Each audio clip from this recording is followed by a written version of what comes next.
ஸ்ரீ குருப்யோ நமக. குருர் பிரம்மா குருர் விஷ்ணுர் குருர் தேவோ மகேஸ்வரக குரு சாட்சாத் பரம் பிரம்ம தஸ்மை ஸ்ரீ குரவே நமக. சதாசிவசமாரம்பாம் சங்கராச்சாரிய மத்தியமாம் அஸ்மதாச்சாரிய பர்யந்தாம் வந்தே குரு பரம்பராம். குரவே சர்வலோகானாம் விஷஜே பவரோகிணாம் நிதயே சர்வவித்யானாம் தட்சிணாமூர்த்தயே நமக. ஸ்ருதிஸ்மிருதிபுராணானாம் ஆலயம் கருணாலயம் நமாமி பகவத்பாதம் சங்கரம் லோகசங்கரம். सदात्मध्याननिरतं विषयेभ्यः पराङ्मुखं नौमि शास्त्रेषु निष्णातं चन्द्रशेखरभारतीं विवेकिनं मगाप्रज्ञं धैर्यौधार्यक्षमानिधिं सदा अभिनवपूर्वं तं विद्यातीर्थगुरुं भजे. भारतीकरुणापात्रं भारतीपदभूषणं भारतीपदमारूढं भारतीतीर्थमाश्रये. विद्याविनयसम्पन्नं वेदरागं विवेकिनं वन्दे वेदान्ततत्त्वज्ञं विदुशेखरभारतीम्. அனைத்து பெரியோர்களுக்கும் நீலாயதாட்சிகுமாரின் நமஸ்காரங்கள். பிரதிகுருவாரம் நம்முடைய பிரத்யக்ஷ பகவான் ஜெகத்குரு ஸ்ரீ பாரதி தீர்த்த மகா சுவாமிகளின் சச்சரித்தம் கேட்டுக்கொண்டிருக்கிறோம். இந்த சரித்தம் மற்றும் மகிமைகளை குரு மகிமை அப்படிங்கிற புத்தகத்துல இருந்து தான் கேட்டுருக்கோம். போன வாரத்தின் தொடர்ச்சியை தான் தொடர்ந்து கேட்க போகின்றோம். 39வது வாரமாக இந்த அனுபவத்தை நம்மோடு பகிர்ந்து கொள்பவர் சேலத்திலிருந்து கணேசன் அப்படிங்கிறவர். திருச்சி மாவட்டம் முசிறி தாலுகாவில் அமைந்துள்ளது நாகைய நல்லூர் அப்படிங்கிற ஒரு சின்ன கிராமம். இந்த கிராமத்தை சுத்தி 8 பட்டி கிராமங்கள் இருக்கு. சுமார் ஒரு 20 வருஷத்துக்கு முன்னாடி, அதாவது அவர் இந்த இது எப்ப சொல்றாரோ அதுல இருந்து 20 வருஷத்துக்கு முன்னாடினா நம்ம இன்னும் ஒரு 5 வருஷம் கூட வச்சுக்கணும். நம்ம 20 வருஷத்துக்கு முன்னாடி மழை இல்லாம தண்ணீர் பஞ்சம். ஊரும் சுற்றியுள்ள 8 பட்டி கிராமங்களும் எல்லா விதத்திலையும் முடங்கி போயிருக்கு. இந்த குறைகளை சரி செய்வதற்காக ஏதாவது ஒரு உபாயம் தேடணும் அப்படின்னு ஜனங்கள்லாம் ஆலோசனை பண்ணி பரிகாரம் ஏதான செய்யணுமா அப்படின்லாம் நினைச்சு குழம்பி போறா. அந்த நாகைய நல்லூர்ல வசிச்ச வேத பண்டிதர் ஸ்ரீ துரைசாமி ஜடாவல்லபர் சிங்கேரி மடத்துக்கு ரொம்பவும் பரிச்சயமானவர். அவர் என்ன பண்றார், ஆச்சாரியாள்கிட்ட போய் ஆச்சாரியாளின் ஆசீர்வாதத்தோட அவர் என்ன சொல்றாரோ அப்படி செய்யலாம் அப்படின்னு சொல்லி அவர் தலைமையில ஒரு 20-25 பேர் சுமார் எல்லாருமா சிங்கேரிக்கு வர சுவாமிகிட்ட வந்து விஷயத்த சொல்றா. எல்லாரும் ஆச்சாரியாள் ஒரு சில நிமிடங்கள் கண்களை மூடிண்டு தியானத்துல உட்கார்ந்துடுறா. தியானம் முடிச்சு கண்ணை திறந்துட்டு ஆச்சாரியாள் சொல்றா, நீங்கள் ஸ்ரீராமருக்கு நன்றாக பூஜைகள் செய்து அன்னதானம்லாம் செஞ்சு கொண்டிருக்கேன். ஆனால் சிவ ஆராதனையையும் குரு ஆராதனையையும் செய்ய மறந்துட்டேன். அதாவது சிவன் கோவிலுக்கு பக்கத்துல ஒரு சன்னியாசியின் சமாதி இருக்கு, அதனை நீங்க யாருமே ஆராதனை பண்ணல. சிவன் கோவில்ல விளக்கு ஏற்றி நித்திய பூஜைகள் நடக்கல, அதனாலதான் இந்த கஷ்டம் எல்லாம் இருக்கு அப்படின்னு சொல்லிட்டு மேற்கொண்டு செய்ய வேண்டிய பரிகாரத்தையும் ஆச்சாரியாள் சொல்றா. கேட்கும் போதே உடம்பெல்லாம் ஏதோ பண்றது. சன்னியாசியின் சமாதிக்கு வருஷா வருஷம் குரு ஆராதனை பண்ணணும். அவர் எப்போது முக்தி அடைஞ்சாரோ அந்த மாதம் அந்த திதி இவைகளை அனுஷ்டித்து அதன்படி ஆராதனை நடத்தணும். ஈஸ்வரன் கோவிலுக்கு விளக்கு ஏற்றி நித்திய பூஜைய ஸ்ரத்தையா பண்ணணும்.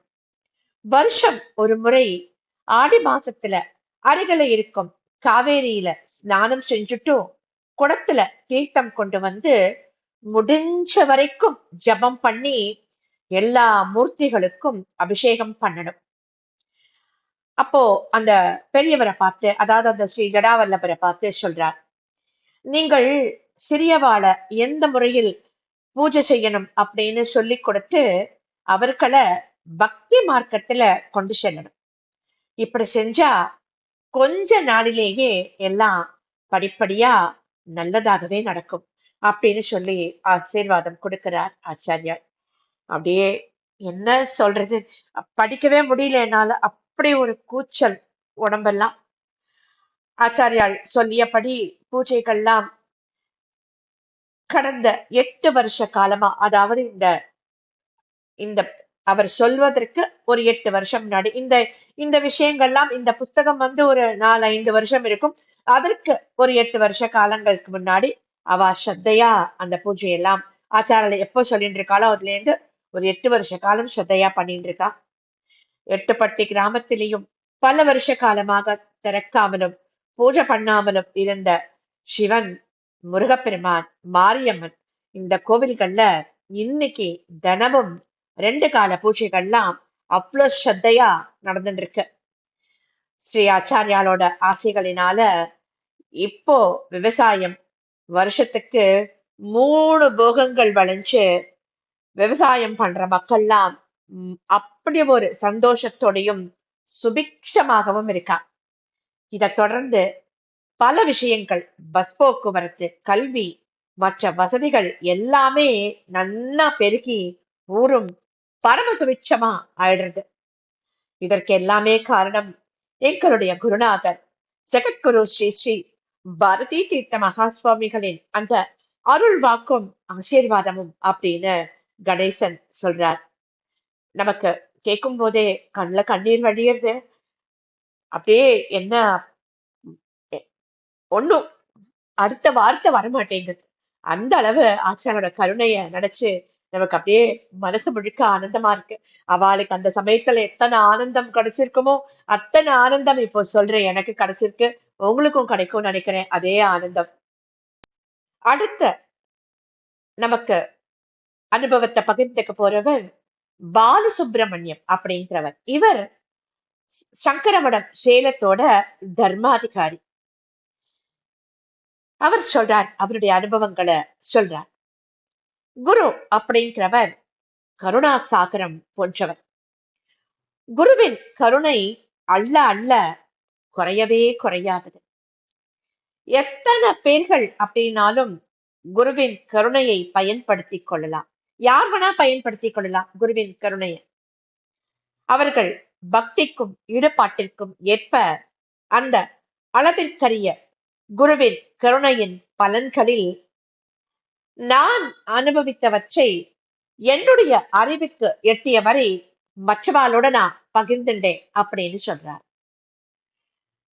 1992 வருஷம் ஆச்சாரியால் சேலத்துக்கு விஜயம் பண்ணியிருக்கார்.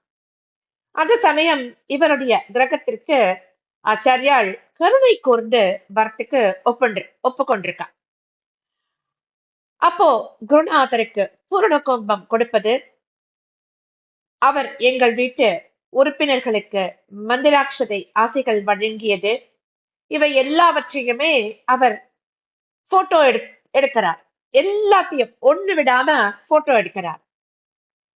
அவர் பயன்படுத்திய கேமரா அவருடைய மாமாவினால் ஜெர்மனியிலிருந்து கொண்டு வந்து கொடுக்கப்பட்ட ஒரு உலகிலேயே ரொம்பவும் மிகச் சிறந்த வகையை சேர்ந்த கேமரா. ஸ்ரீ சன்னிதானம் அவர்கள் வீட்டுல எல்லோருக்கும் பிரசாதம்லாம் கொடுக்கிறார். அது கொடுத்த பின்னாடி அவர் திருப்பாதம் என்னுடைய அலுவலக அறையிலும் பட வேண்டும் அப்படிங்கிற எண்ணத்தினால அவரை அலுவலக அறைக்கு வரணும்னு பிரார்த்தனை பண்ணிக்கிறேனா அப்படின்னு அவர் சொல்றார். ஆச்சாரியாலும் சம்மதம் கொடுத்து அவருடைய ஆபீசர் ரூம்க்கு வரார். நுழைஞ்சு, இதுதான் உங்க ஆபீஸா அப்படின்னு கேட்டு ஆசீர்வாதம் பண்ணி அவருக்கு பழமும் மந்திராட்சதையும் அந்த ஆபீஸ் ரூம்லயே கொடுக்கிறார். அவர் அந்த ஆபீஸ் ரூம்ல நுழைஞ்சதும் அவர் தன் கையில அந்த கேமரா வச்சிருக்கார் இல்லையா, அத அவருடைய அசிஸ்டன்ட் திரு ஜெகதீசன் அப்படிங்கிறவர்கிட்ட கொடுத்துட்டு நமஸ்காரம் பண்ணி பிரசாதம் வாங்கிக்கிறார் ஆச்சாரியால்கிட்ட. ஆச்சாரியால் கொடுத்த மந்திராட்சரையையும் பழத்தையும் அவர் மேஜை மேல ஜாக்கிரதையா வச்சுட்டு ஆச்சாரியால் கூடவே மடம் வரைக்கும் அவரை ஆச்சாரியால் கூடவே வந்துட்டு ராத்திரி 10 மணி ஆயிடுத்து அவர் வீடு திரும்புறதுக்கு. அப்போ என்ன ஆகுறதுன்னா, இடையில அவருடைய உதவியாளர்கிட்ட கொடுத்தார் இல்லையா, இந்த ஜெகதீசன் அசிஸ்டன்ட் கிட்ட கொடுத்தாரு இல்லையா, அந்த கேமராவை பத்திய எண்ணமே அவருக்கு இல்ல.